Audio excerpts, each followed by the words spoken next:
Okay, tonight is the 24th of August 2011, and this is the fifth night we are speaking on the Sutta Nipata. Tonight we come to chapter 4, Atthakavagga, the chapter of the eights. There are certain sections from this chapter which are quoted in other Nikayas like Samyutta Nikaya. So we can say that this is probably one of the oldest suttas. The first sutta is Gamasutra. If he who desires sensual pleasures is successful, he will certainly be gratified, having obtained what a mortal wishes for. But if those sensual pleasures are denied to the person who desires and wishes for them, he will suffer as one pierced with darts. He who avoids sensual pleasures, as he would avoid crushing the head of a snake with his foot, such a one, being thoughtful, will conquer this desire. He who desires different sense objects, such as estates, gardens, gold, money, horses, servants, relations, passions will overpower him, dangers will crush him, and pain will follow him, as water leaks into a wrecked ship. Therefore, let one always be thoughtful and avoid sensual pleasures. Having abandoned them, let him cross the flood of defilements, and like bailing out a damaged ship, go to the further shore. So here is warning us about sensual pleasures, sight, sound, smell, taste, and touch, and even thoughts. There are certain similes given in the, I think we saw in the Majjhima Nikaya last year. One of them is like if a crow picks up a piece of meat and he flies away hoping to eat that meat, other birds will go after him and peck him and try to snatch the meat from him, and if he does not let go of that meat, he'll be bitten and pecked at by the eagle and other birds. So in the same way, when we enjoy sensual pleasures, there's always the danger. Other people also want to enjoy, so they'll fight with us for it and all this. So it's just like it's always dangerous. Just like you try to crush the head of a snake with your foot, you might get bitten by the snake and die. Now the second sutta, 4.2, Khuddaka Sutta. That man who is greatly attached to the cave of the body and sunk in delusion, such a one is far from detachment. Sensual pleasures are not easy to abandon in the world. Those who are bound to worldly pleasures, conditioned by craving, are difficult to liberate. They cannot be liberated by others. Perceiving their past and future indulgence, they hanker after sensuality. Stop here for a moment. Because of past enjoyment, the memory always comes up, how pleasant it was. So we want to enjoy it, we crave for it. And we have fantasies that in the future, this indulgence it will be even more satisfying. So we hanker after sensuality. Those who are greedy, stingy, engage in and are infatuated by sensual pleasures, who are led to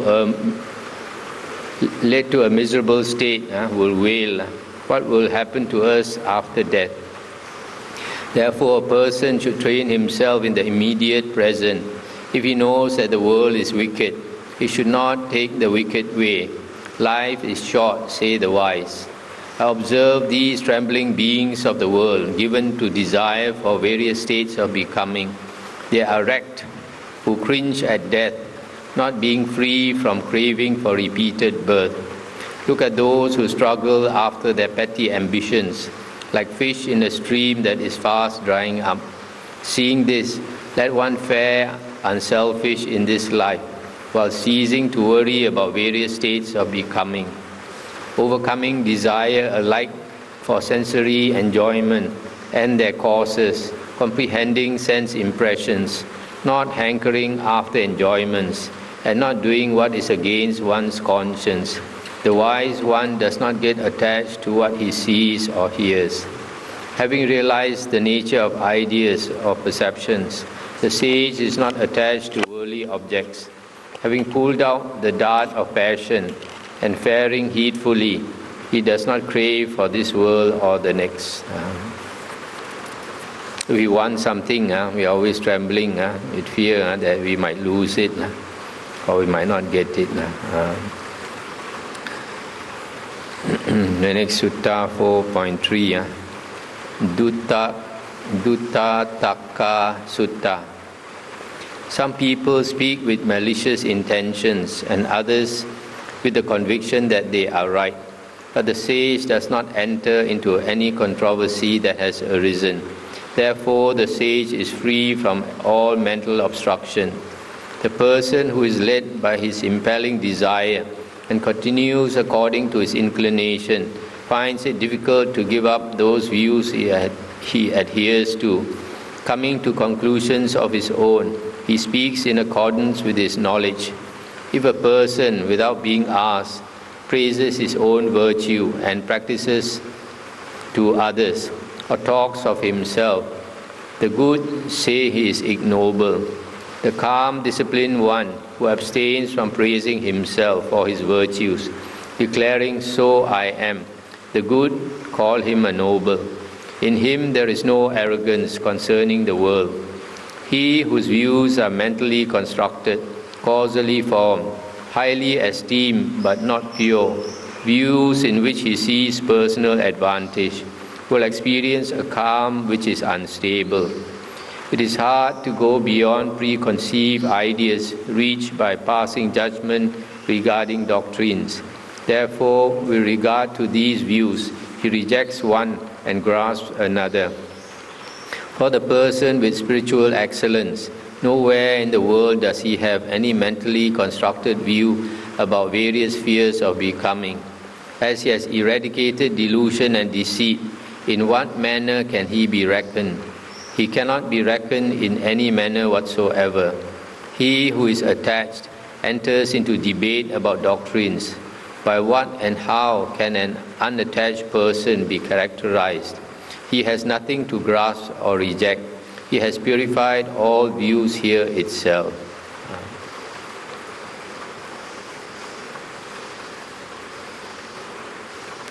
So the person who is liberated is free from views. Views only lead to arguments. 4.4 Sudattaka Sutta. I see what is pure, noble, and healthy. A person's purification emerges from what he has seen. Thus holding this opinion and having seen this view to be the best, he considers knowledge to lead to purity. If a man's purity comes from what is seen by him, or if by this knowledge he can be freed of sorrow, then something other than the noble path makes the person with grasping a pure one. This view itself reveals the nature of this person. No Brahmana or holy man claims purity from an external source, such as what is seen, heard, or cognized, or from rules or rituals. Unsullied by both merit and demerit, he has discarded the ego. He does not commit here any action productive of free becoming. Results. Those who leave one thing to take up another and follow attachment never relinquish desire. They are like monkeys who let go of one branch to grasp another, only to let it go again. The man who, having undertaken certain holy practices himself, attached to ideas, passes from superior to inferior states. But the wise man, having understood the truth by the supreme means of knowledge, does not pass from superior to inferior states. he who has dissociated himself from whatever is seen, heard, or cognized.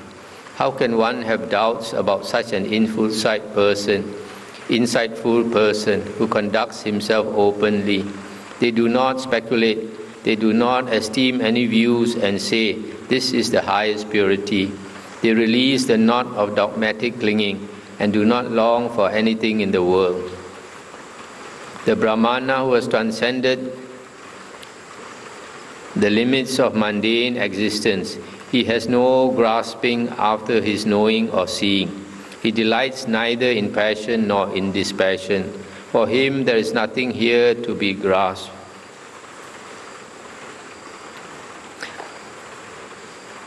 Paramattaka Sutta. The person abiding by a certain dogmatic view, considering it is the highest in the world, claims this is the most excellent, and disparages other views different from that as inferior. As a result, he is not free from disputes. When he sees personal advantages from the things that he has seen, heard, or cognized, or from rules or rituals, he clings passionately to that alone and sees everything else as inferior.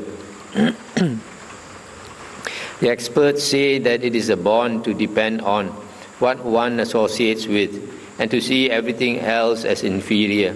Therefore, the disciplined one should not trust in things seen, heard, or felt, or in rules and rituals. A disciplined man does not engender dogmatic views because of knowledge or rules and rituals. Therefore, he does not consider himself superior, inferior, or equal.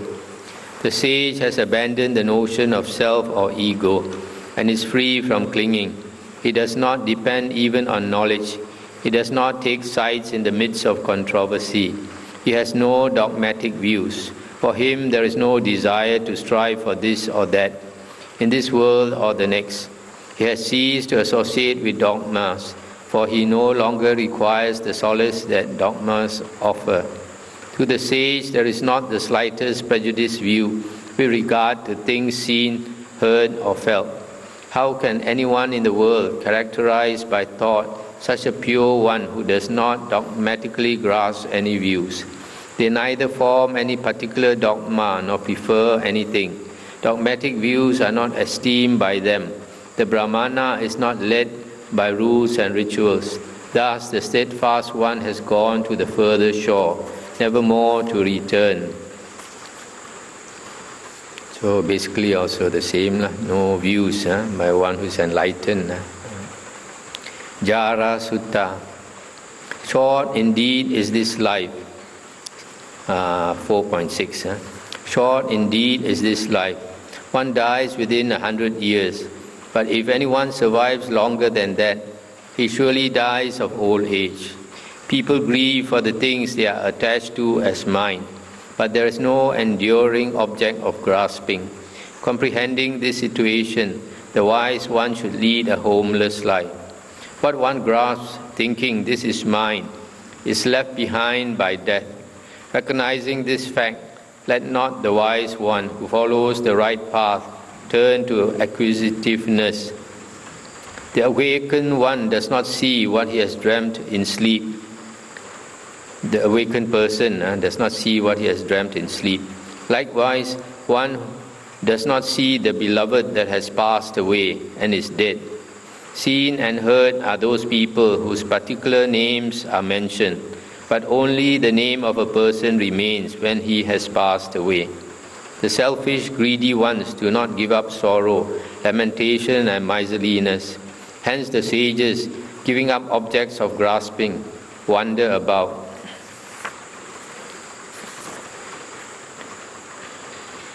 You can say with tranquility. For the disciplined one who leads a contemplative life and cultivates a mind of seclusion, it is to be expected that he will not continue in existence. The sage who is independent in all circumstances does not exhibit like or dislike. Sorrow and avarice do not cling to him as water does not stick to the lotus leaf. As a drop of water does not stick to a lotus leaf, or as a lotus flower is untainted by the water, so the sage does not cling to anything seen, heard, or thought. The liberated one does not seek anything that is seen, heard, or thought. He does not seek purity through anything else, for he has neither passion nor dispassion. 4.7 Tissa Metya Sutta. Tissa Metya Asa. Tell me, gracious sir, the mishaps or harm for him who is given to sexual intercourse. By learning your admonition, we will train ourselves in seclusion. And the Buddha said, both learning and the practice of the teaching are lost to him who is given to sexual intercourse. He employs himself wrongly. This is what is ignoble in him. He who formerly fared alone, but is now given to sexual intercourse, they call that uncontrolled one a low and ordinary being, who is like a lurching chariot. What fame and renown he had before is lost to him. Having seen this, he should train to give up sexual intercourse. He who is overcome by imaginative thoughts broods thereon like a miserable fellow, and having heard the reproach of others, he becomes depressed. Tormented by the words of others, he injures his life by wrongdoing. He becomes attached and plunges into falsehood or lying. First they thought him a wise one when he took up the solitary life, but since he has given himself up to sexual intercourse, they call him a fool. Realizing this danger in the world from beginning to the end, the sage keeps strictly to his solitary life. He does not give himself up to sexual intercourse. Let him train in the solitary life, for that is the noble life. Because of that, he should not think himself the best. He truly is the person who is at the threshold of liberation. The tranquil and solitary sage remains free from sensual desires and has crossed the stream of such tendencies. He is indeed envied by those attached to carnal bonds. If a person has renounced as a monk and he breaks this precept of sexual intercourse, it's very dangerous. It's one of the major, the most heaviest offenses among the precepts. Might even go to hell. 4.8 Pasura Sutta. They say that purity is theirs alone. They do not say that there is purity in the teachings of others. Whatever teachings they have devoted themselves to, they claim that as the most excellent, and thus separately hold diverse views. The debaters, having entered into the gathering, start disputes, calling each other fools. Since they are depending on certain teachers, they seek praise, calling themselves the experts. Engaged in disputations in the midst of a gathering, one becomes frustrated in one's quest for praise. In defeat, he becomes downcast, and seeking for flaws in others, becomes enraged by their criticism. When those who have tested his questions say that his talk is faulty, he laments, grieves and wails in his worthless disputes, saying, "They have defeated me." These disputes arise among recluses, and as a result of them, there is elation and depression. Seeing this, avoid disputation. There is no value in it other than the praise won thereby. He who is praised in the midst of a gathering for having successfully defended his view will be thrilled with joy and be much elated in mind for having won his case. Elation itself is the ground of his downfall, for still he talks with pride and arrogance. Seeing this, one should not dispute, for the wise never say that purification is achieved thereby. Like the bold one, nourished by good food, he goes forth roaring, looking for a rival. Wherever there is such a rival, you may go there, but here there is nothing left which could provoke a fight. Those who have embraced a certain theory and argue over it maintaining that that alone is the truth. You may talk with such people, but here there is no opponent to battle with you. Those who fare on without association, without countering one theory with another, what opponent would you obtain, O bold one, from them? For them there is nothing embraced as the highest. Speculating in your mind on different philosophical views, you have come reflecting on them, but you cannot go along together with the one who is purified. It's the end of the sutta. In India, last time, there were a lot of these ascetics going around debating with each other. And you can see in present-day Buddhism, this is still found in Tibetan Buddhism. I can find Tibetan monks, when they train, they are trained to argue with each other. So we can know in Tibetan Buddhism there is a lot of external sect teachings like mantras, tantric Buddhism, and all those things. The next sutta is 4.9, Makan Dia Sutta. This is a dialogue between Makan Dia and the Buddha. It seems Makan Dia wanted to offer his daughter to the Buddha. The Buddha said, even seeing Mara's daughters, tanha, craving, rati, attachment, and raga, passion, there was not the least arising of carnal desire in me for intercourse. What is this thing full of urine and excrement? I would not like even to touch it with my foot. Stop here for a moment. Mara's 3 daughters, being from the 6th heaven, were extremely beautiful. They tried to tempt the Buddha, but the Buddha was not moved.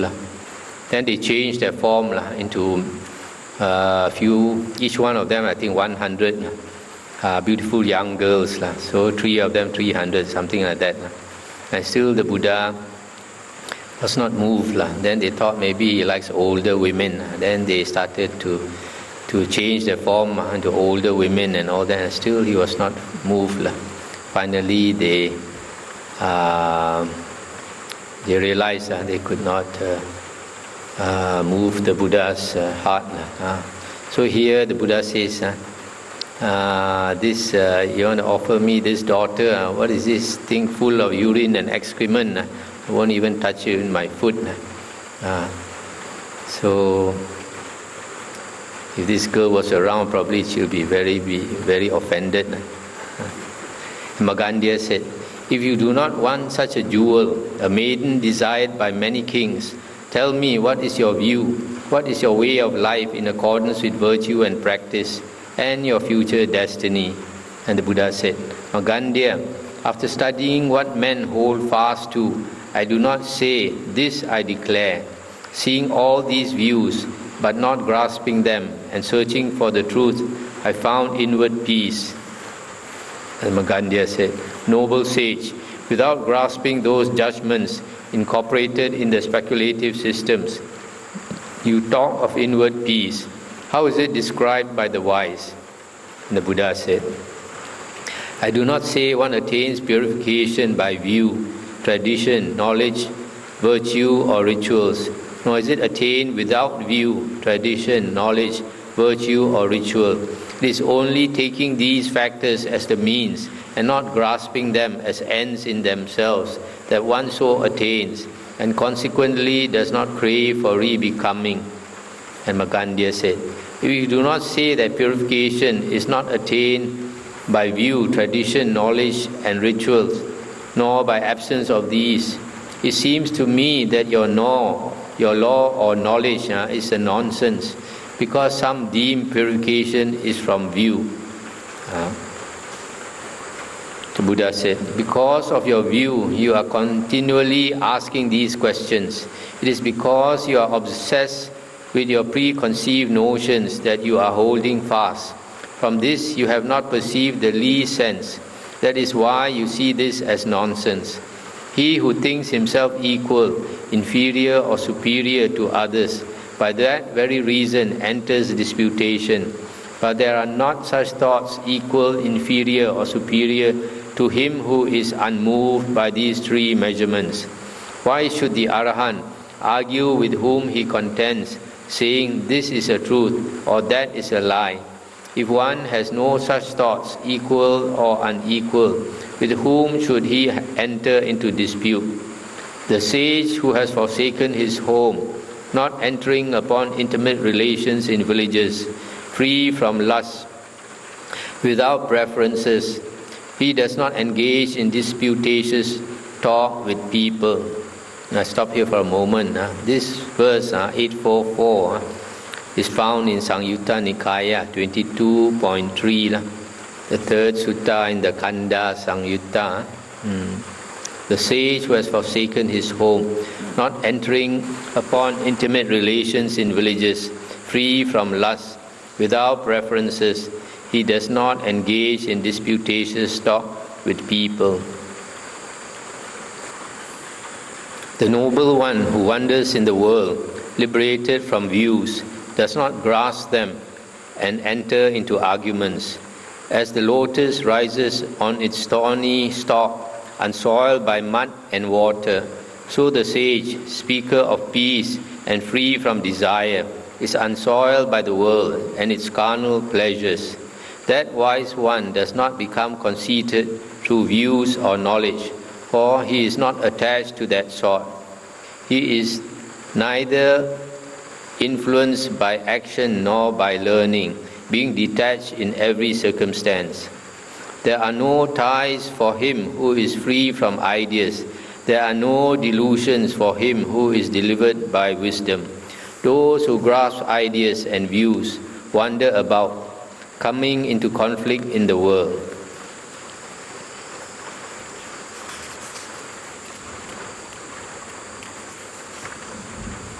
The next sutta, number 10, 4.10, Purabheda Sutta. Gotama, sir, a questioner said to the Buddha, I want to ask you about the perfect man. There are those people whom we call men who are calm. Can you tell me how they see things and how they behave? And the Buddha said, a man who is calmed, who has extinguished all his cravings before the time his body disintegrates into nothing, who has no concern with how things began or with how they will end, and no fixation with what happens in between. Such a man has no preferences. He has no anger, no fear, and no pride. Nothing disturbs his composure, and nothing gives him cause for regret. He is the wise man who is restrained in speech. He has no longing for the future and no grief for the past. There are no views or opinions that lead him. He can see detachment from the entangled world of sense impression. He does not conceal anything, and there is nothing he holds on to. Without acquisitions or envy, he remains unobtrusive. He does not disdain or insult anyone. He is not a man who is arrogant or a man who is addicted to pleasure. He is a man who is gentle and alert, with no blind faith. He shows no aversion to anything. He is not a person who is energetic because he wants something. If he gets nothing at all, he remains unperturbed. There is no craving to build up the passion to taste new pleasures. His mindfulness holds him posed in a constant even-mindedness where arrogance is impossible. He makes no comparisons with the world, with the rest of the world, as superior, inferior, or equal. Because he understands the way things are, he is free from dependency, and there is nothing he relies on. For him, there is no more craving to exist or not to exist. This is what I call a man who is calm. It is a man who does not seek after pleasure, who has nothing to tie him down, who has gone beyond the pull of attachment. It is a man without sons, a man without wealth, without fields, without cows, a man with nothing in him that he grasps at as his, and nothing in him that he rejects as not his. He is a man who receives false criticisms from other people, from Brahmins and recluses, but who remains undisturbed and unmoved by their words. He is a man without greed and without possessiveness. He is a man who, as a man of wisdom, does not consider himself superior, inferior, or equal. He is a man who does not enter speculation, a man who is free from speculations. He is a man who has nothing in this world that he calls his own, and who does not grieve for not having anything. He is calmed and does not have speculative views. Well, this is quite clear, nothing much to explain. 4.11, Kalaha Vivada Sutta, about the causes of quarrels. Sir, said a questioner, whenever there are arguments and quarrels, there are tears and anguish, arrogance and pride, and grudges and insults to go with them. Can you explain how these things come about? Where do they all come from? And the Buddha said, the tears and anguish that follow arguments and quarrels, the arrogance and pride and the grudges and insults that go with them, are all the result of one thing. They come from having preferences, from holding things precious and dear. Insults are born out of arguments, and grudges are inseparable from quarrels. And the man asked, but why, sir, do we have these preferences, these special things? Why do we have so much greed and all the aspirations and achievements that we base our lives on? Where do we get them from? And the Buddha said, the preferences, the precious things, come from the impulse of desire. So too does the greed, and so too do the aspirations and achievements that make up people's lives. Again he asked, from where, sir, comes this impulse of desire? From where do we derive our theories and opinions? And what about all the other things that you, the wanderer, have named, such as anger, dishonesty, and confusion? And the Buddha said, the impulse of desire arises when people think of one thing as pleasant and another as unpleasant. That is the source of desire. It is when people see that material things are subject both to becoming and disintegration that they form their theories about the world. Anger, confusion, and dishonesty arise when things are set in pairs as opposites. The person with perplexity must train himself in the path of knowledge. The recluse has declared the truth after realization. And the man asked again, but why, sir, is it that we find some things pleasant and some unpleasant? What could we do to stop that? And this idea of becoming and disintegration, could you explain where that comes from? And the Buddha said, it's the action of contact, of mental impression that leads to the feelings of pleasant and unpleasant. Without the contact, they would not exist. And as I see it, the idea of becoming and disintegration also comes from this source, from the action of contact. And the man asked again, so what, sir, does this contact come from? And the grasping habit, what's the reason for that? Is there anything that can be done to get rid of possessiveness, and anything that could be eliminated so that there would be no more contacts? And the Buddha said, contact exists because the compound of mind and matter exists. The habit of grasping is based on wanting things. If there were no wanting, there would be no possessiveness. Similarly, without the element of form, of matter, there would be no contact. And the man asked again, what pursuit leads a person to get rid of form? And how can suffering and pleasure cease to exist? This is what I want to know about. And the Buddha said, there is a state where form ceases to exist. It is a state without ordinary perception, and without disordered perception, and without no perception, and without any annihilation of perception.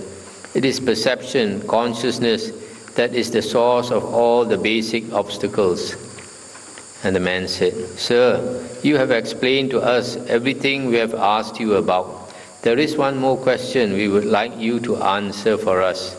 Do the learned scholars of the world say that this is the highest purification of the individual being, or do they say that there is some other kind of goal? And the Buddha said, there are scholars and authorities who say that this is the highest and the purification of the individual. There are others who maintain that the highest purity is to be found in the complete eradication of the 5 components of the person, that means the 5 aggregates. And there is also the Muni, the wise man. He has realized which things are dependencies, and he knows that these are only crutches and props. And when he has realized this, he has become free. He does not enter into arguments, and so does not enter the round of endless becomings. This man has a lot of questions. I think nothing much to explain here. 4.12 Chula Vyuha Sutta. Somebody asked the Buddha, some who abide strictly to their own views alone come into dispute with others, each claiming that they themselves are the only experts, declaring thus, one who understands this knows the truth. Whoever rejects this is imperfect. So having thus got into arguments, they dispute amongst themselves. They say the other person is a fool, not an expert. Since one and all are expert talkers, which is the true statement out of these? And the Buddha said, if one who does not tolerate another's view is a fool, a dolt and stupid, then all of them are fools without understanding, because all of them abide by their own views only. If by reason of one's view, one becomes pure in wisdom, expert and intelligent, then there is none among them who is of inferior wisdom, for they have all equally arrived at dogmatic views. I do not say that whatever the fools separately advocate is true. They make their own individual views true. Therefore, they determine that another person is a fool. And the man asked again, what some say is true and real, others say is empty and false. Thus they come to conflict and debate. Why do the recluses not propound one doctrine? And the Buddha said, the truth is indeed one, and the knower of it does not dispute it. There is not a second view. Because diverse truths are proclaimed, the ascetics do not say one and the same. And the questioner asked again, why do the disputants who assert themselves to be the experts proclaim truths so diverse? Are there in reality diverse truths, or are they following their own reasoning? And the Buddha said, there are not many diverse truths in the world, except those which are surmised by faulty perception. Assuming mere sophistry in their views, they claim a duality. This is true and that is false. The fool depends on what is seen, heard or cognized, and rules and rituals, and looks down upon others, saying, the other person is a fool, an imperfect one, making his own judgment and being happy with it. Just because one who thinks another is a fool and therefore calls himself an expert, such a person who calls himself an expert insults himself and others. The one who is full of rigid, fixed views, puffed up with pride and arrogance, who deems himself perfect, becomes anointed in his own opinion because he holds firmly to his own view. If one becomes low by another's word, one becomes one of low wisdom along with the other. And if on one's own, one becomes learned and wise, then there is none among recluses who is a fool. Those who proclaim a doctrinal view different from this have misunderstood. Thus the heretics proclaim many diverse views because they are attached to their own views. Those who are attached to their own views maintain that purity of view is with them, and they deny purity of view in other doctrines. Thus these heretics are deeply attached to their own views. The heretic who maintains firmly that his own view is right, who else would he brand a fool? He who calls others fool and holder of impure doctrine would indeed invite strife. Standing rigidly to his own view and depending on his own criteria, he enters into dispute in the world. Desisting from all theories, the wise one does not enter into dispute in the world. All about disputes. The next sutta also. 4.13 Mahavyuha Sutta. Those who, adhering to their views, dispute this only is the truth, either bring blame upon themselves or obtain praise thereby. The result of the praise is trifling and not enough to bring about tranquility. I say there are two results of dispute, victory or defeat. Having seen this, let no one dispute, realizing Nibbana where there is no dispute. The wise one does not embrace all those views that have arisen amongst worldly people. Should he who is free from views be pleased with what has been seen and heard and remain dependent on them? Those who consider moral practices to be the highest say, purity comes to restraint. Having undertaken a holy practice, let us train in it whereby purity comes. But those so-called experts are still immersed in samsara. If he falls away from moral conduct and holy practices, he trembles, having failed in his action.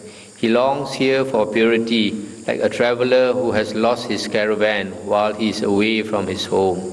Having abandoned formal religious practices altogether, and actions both good and bad, neither longing for purity nor impurity, he wanders aloof, abstaining from both, without adhering to either extreme. Practicing loathsome penances or adhering to what has been seen, heard or taught, they praise purity in high voices, but they are not free from craving for recurring existence. For him who desires, more desires result. He trembles, deluded by imaginary views. For him who has overcome death and birth, why should he tremble, and what would he yearn for? What some regard as the highest view, others consider to be worthless. They all claim to be experts. Which of them indeed is right? Each one claims that his own view is perfect, and that the belief of others is inferior. Thus they enter into dispute. Thus each of them says that his own opinion is true. If a view becomes worthless because it is censured by others, then no one will be distinguished, because each one firmly regards another's view as low, whilst one's own alone is regarded as true. Just as they honor their views, likewise they praise their ways. If all their views are true, then their purity must also be peculiar to them. To the Noble One, there is nothing to be derived from others, nothing to embrace after investigation of doctrines. He therefore has transcended disputation, for he does not see another's view as the best. I know and see, this is just so. Thus saying, some claim purity through that view. What is the point in saying that one has seen the truth if rival views are put forward? The man sees mind and matter, and having seen, he takes them as permanent. Let him see either much or little, for experts do not say purity comes by that. Not easy to discipline the dogmatist who says this is the truth, being misguided by views. Saying that good is in such preconceptions, he is given to saying that purity is inherent as he has so seen. The Noble One, having perceived things through knowledge, does not enter into speculations. Having learned of diverse theories that have arisen among others, he is indifferent to them, whilst others labor to embrace them. The sage, being freed from worldly ties, remains peaceful among the restless. He is indifferent among sectarian squabbles, not embracing them whilst others remain attached. Having abandoned former defilements, not inducing new ones, not becoming partisan, he is free from dogmatic views. Being wise, he neither clings to the world nor blames himself. By overcoming all the theories based on seen, heard or thought, He is a sage who has released his burden and is liberated, not imaginative in views, not aspiring for anything. So said the Buddha. Okay, the next sutta is 4.14, Tuvataka Sutta. Master of wisdom, descendant of the sun, said a questioner to the Buddha, I wish to question you about the state of peace, the state of solitude and quiet detachment. With what manner of insight does a monk become calm, cool, and no longer grasps at anything? And the Buddha said, he achieves this by cutting out the root obstacle, the delusion. He eradicates all thought of I am. By being mindful all the time, he trains himself to let go of all the cravings that arise in him. Stop here for a moment. This thought I am is the bhava, being. Because of attachment, that self, I am, arises because of strong craving and attachment. Whatever he may understand inwardly or outwardly, he has to avoid becoming proud of his convictions. For good men have said that this is not the state of calm. He has to avoid thinking of himself as better or worse than, or equal to anyone. Coming into contact with various things, he should not embellish the self. The monk must look for peace within himself and not in any other place. For when a person is inwardly quiet, there is nowhere a self can be found. Where then could a non-self be found? There are no waves in the depths of the ocean. It is still unbroken. It is the same with the monk. He is still, without any quiver of desire, without a remnant on which to build pride and desire. Sir, said the questioner, you have explained with clear words and with open eyes the way that removes all dangers. Could you please tell me now about the practices of the path, the rules that must be kept, and also about the development of concentration? And the Buddha replied, a monk keeps his eyes from wandering restlessly with desire, and his ears are deaf to chatter and gossip. He has no longing for new sweets to taste, nor has he any desire to possess things in the world as his own. Where he is in contact with sense impressions, he should not become sorrowful or sad. He should not begin to wish for some other kind of life, or tremble when confronted with fearful things. When he is given rice and other food to eat, or milk to drink, or clothes to wear, then as a monk he should not begin to store them up, and he should not be anxious if he does not get any of them. He has to become a man of meditation, not a loiterer, and a man without any regrets or laziness. He is a monk, and sitting or lying down, he spends his time in his quiet living place. He should not sleep too much, and he should make constant effort to be watchful whilst he is awake. Laziness, deception, laughter, games, sexual intercourse, ornaments, all these he has to give up. He does not study the practice of magic and spells. He does not analyze dreams and signs in sleep and movements in the zodiac. As one of my followers, he should not spend time interpreting bird songs or curing infertility or selling medicines and cures. Stop here for a moment. All these are considered wrong livelihood for a monk. We saw in Digha Nikaya. The monk should not be perturbed by criticism or impressed by praise. There is no place for greed in him. Hoarding, anger, and slander are emotions he has to discard. He should not get involved in buying and selling, and he should learn not to blame anything on other people. When he meets people in the village, he must not speak to them in the hope of getting some reward. He should not boast, should not speak carelessly, should not train himself in impudence or utter quarrelsome talk. The monk should not speak falsehood. He should not willfully commit dishonest deeds.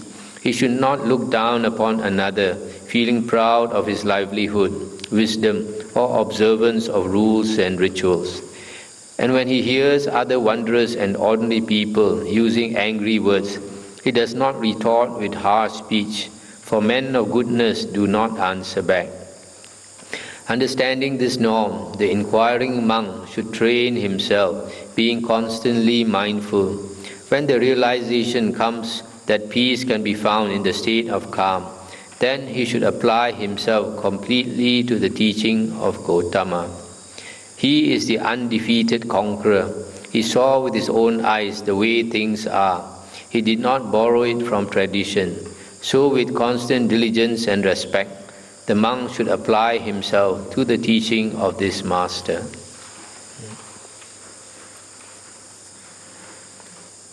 Next sutta, 4.15, Atta Danda Sutta. Fear results from resorting to violence. Just look at how people quarrel and fight.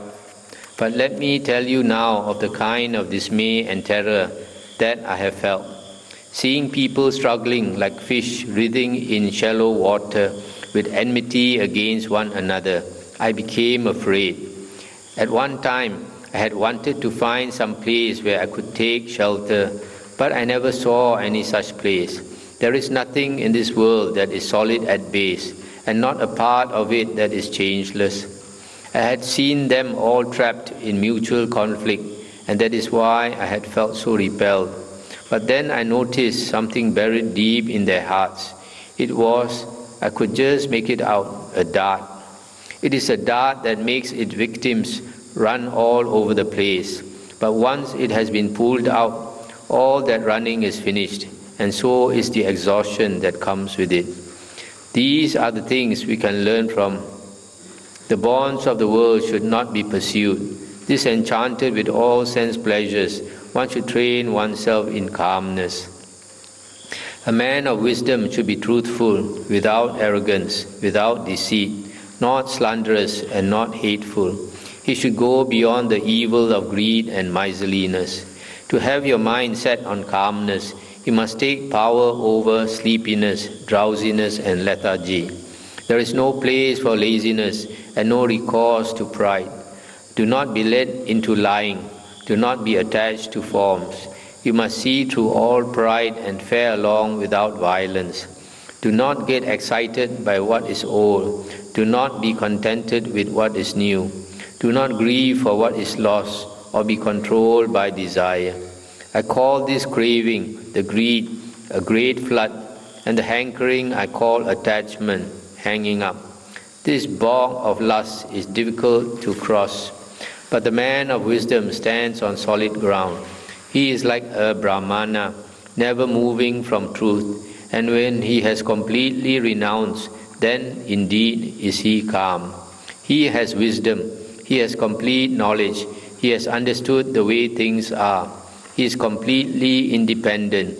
In his perfect wanderings from place to place, he has no envy for anyone.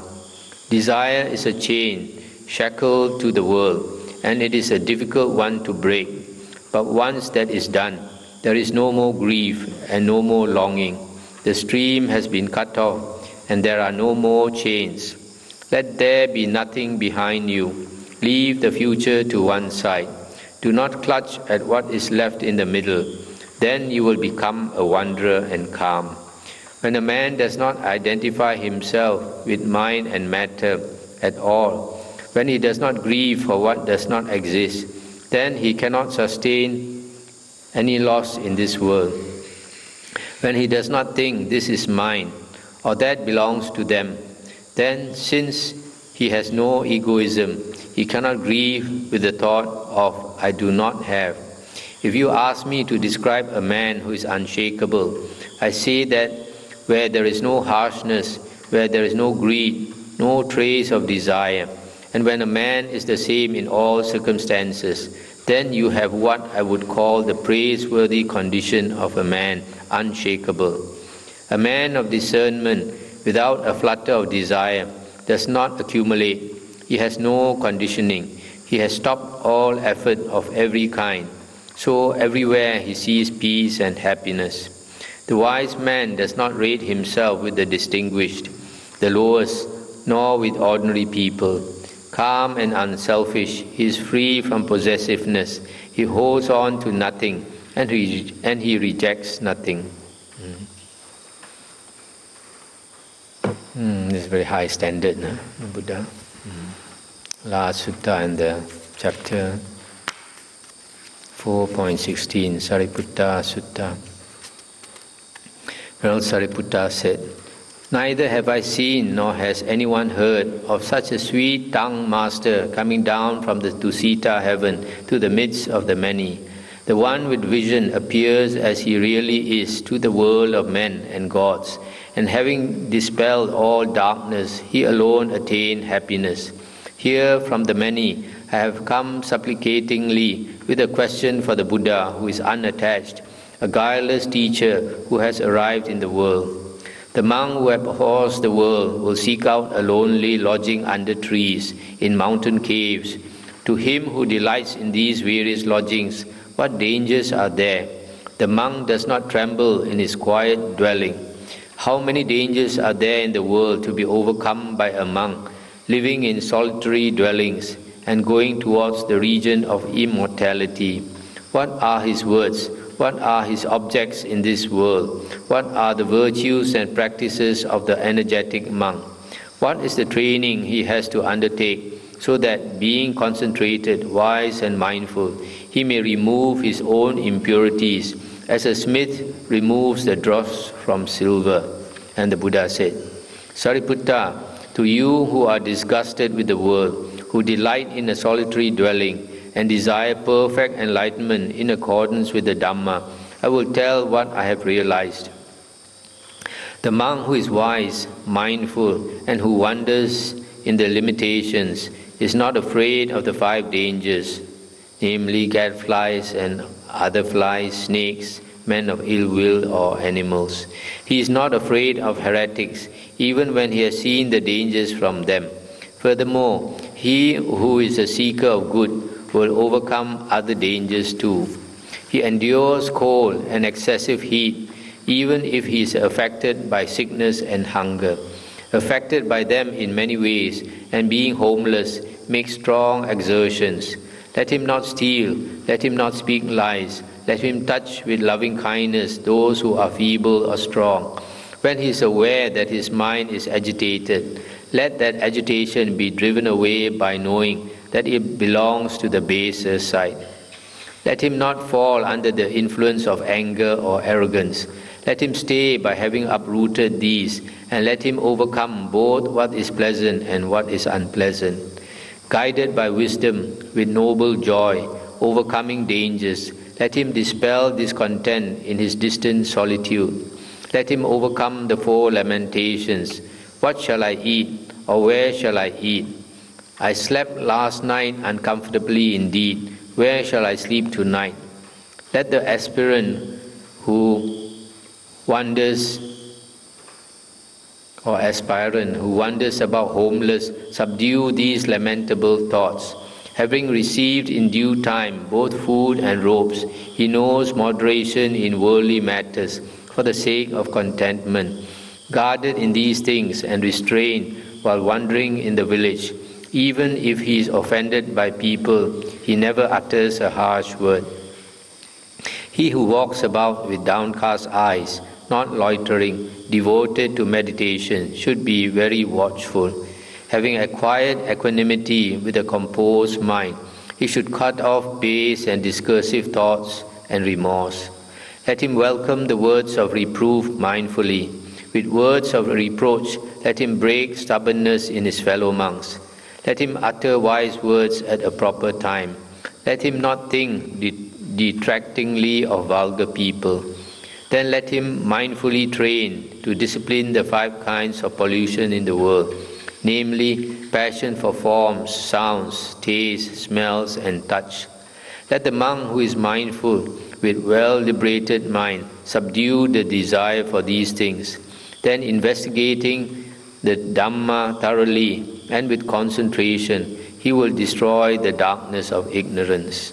That's the end of the sutta. For these suttas, you see, very good advice, more for monks, and how to practice the holy life. You can see the standards are very high. Anything to discuss? Can you explain about what is the constant mindedness? Where is that page? Page 100. Paragraph 8. Page 100. 100. 100. Is the 10th sutta of the chapter 8. Verse what? Verse 8. This mindfulness holds him posed in a constant evenness, even-mindedness. Means equanimity, I think. Even-minded means the mind does not move. Equanimous. And I think when we refer to Sutta 13,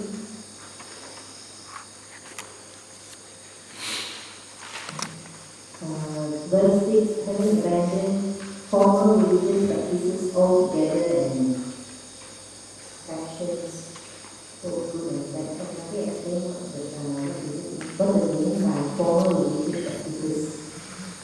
I guess during the Buddha's time, there were a lot of these religious practices, and that day we saw the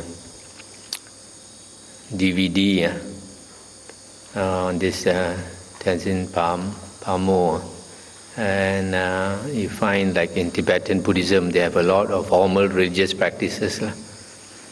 They chanting, learning debates, rituals, their mudras, hand movements, all kinds.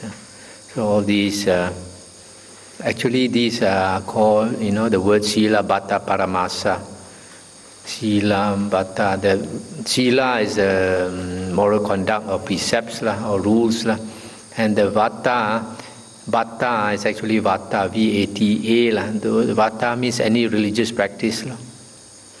So here, a lot of this religious practice is like rituals. Another word of it, another word for it is rituals. Okay. We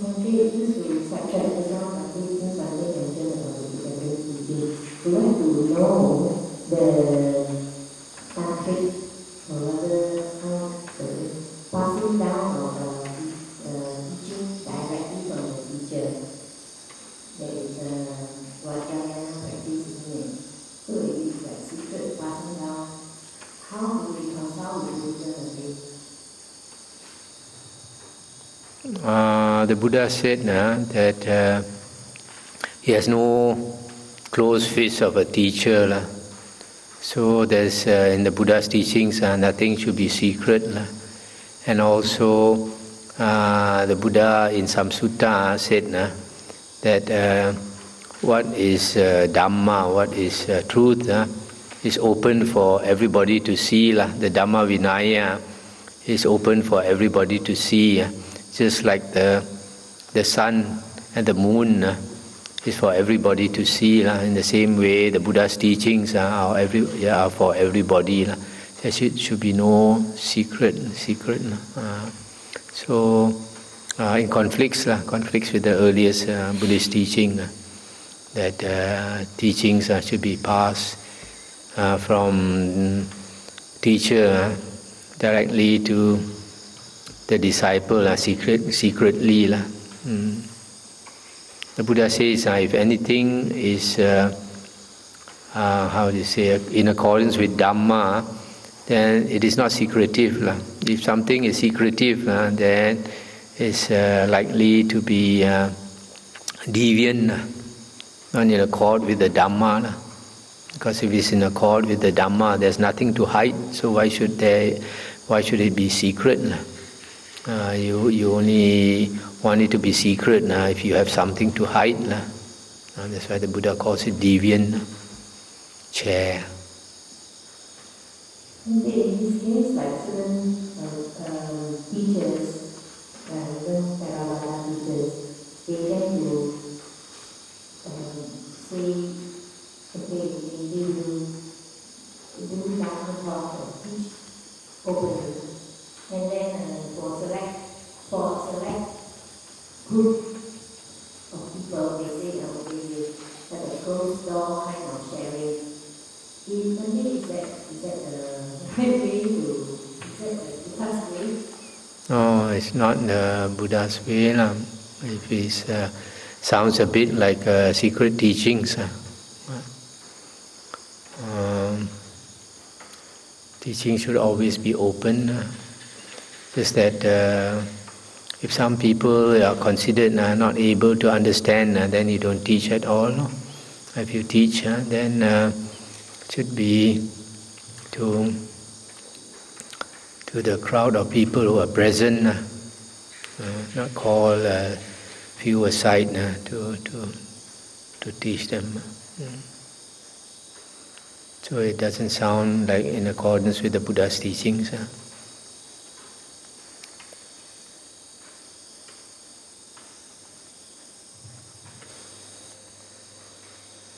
Okay, shall we end here?